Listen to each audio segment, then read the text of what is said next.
No one would have guessed that, at 33, I would be diagnosed with these things and be completely healthy. At the end of 18, I just started not feeling well. I just started feeling dizzy. I was kind of shaky. And I went to the doctor and they said that I had vertigo. They gave me medicine and it just didn't help. And so another doctor listened to my heart and she could hear the arrhythmia. I had to have an EKG. When we got those results back of the EKG, then I needed to have an echocardiogram. It's how it squeezes, and so that's your ejection fracture. And they were like, well, the way it squeezes, it could squeeze more. I didn't know what that meant. And so that day, the doctor called me from Rockford Memorial and was like, you need to leave work right now. We need to rush you by ambulance to Madison. 55 to 70, that's what a normal ejection fracture is. And mine was 50. So we weren't really that concerned, but in a week's time, it went from 50 to 45. So it's almost like all my symptoms I got at once, and then I just started to spiral. When you say, oh, I just kind of feel dizzy, I don't think that would be a reason that you'd go to the hospital, it wouldn't really alarm anybody. And they did figure out that I had a type of cardiomyopathy, that it was idiopathic though. They didn't know where it stemmed from since no one else in my family has heart disease. Didn't make sense. And so they put me on 2 different prescriptions, and that was just kind of like our starting point. And they were like, well, we'll see you in 6 months. They told me that I had dilated cardiomyopathy, and my genetic test also showed that I had ARVC, which is arrhythmogenic right ventricle cardiomyopathy. And so they're like, there's no way with how active you are that this would ever happen. That was in January.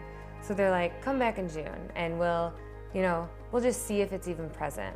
In June when I went back, the doctor walked in and he's like, how are you feeling? And I was like, I feel great. I did, 6 flights of stairs that day. He's like, well, you're going to get a pacemaker and a defibrillator, and you should have gotten it yesterday. And that's when he told me that my second form was present, the ARVC, and that it not only was affecting my right ventricle, it's also starting to have scar tissue on my left ventricle, which is even more rare.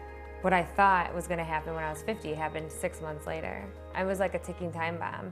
I could have gone into cardiac arrest any second. And with ARVC, it's not like you go into cardiac arrest and you can have time for compressions, you just die. Immediately, we had to leave to go to Mayo to be hospitalized so they could just make sure I didn't go into cardiac arrest before my pacemaker and defibrillator were implanted. And then in September, they said that because of the meds and my pacemakers pacing me, and that helps with the arrhythmia, my ejection fracture is now back up to 44%. They didn't think at all that it would even improve. But I think because I'm so healthy, I really am conscientious about it, and I watch what I eat. I really try to exercise. I drink tons of water, and it went up. It's honestly unheard of. I just went back in January and my test went really well. So my heart failure protein is back up, but my ejection fracture is good. My heart is squeezing, and that's what they're happy with that. I advise women or anyone, if you feel any symptom that's not your norm, you have to further that and push it. And because if I hadn't, I probably just would have dropped dead.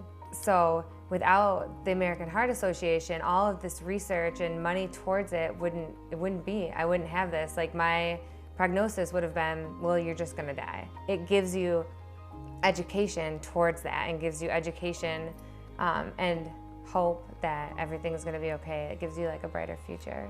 And now, I tell the doctors I'm gonna live to be 102, and that's feasible.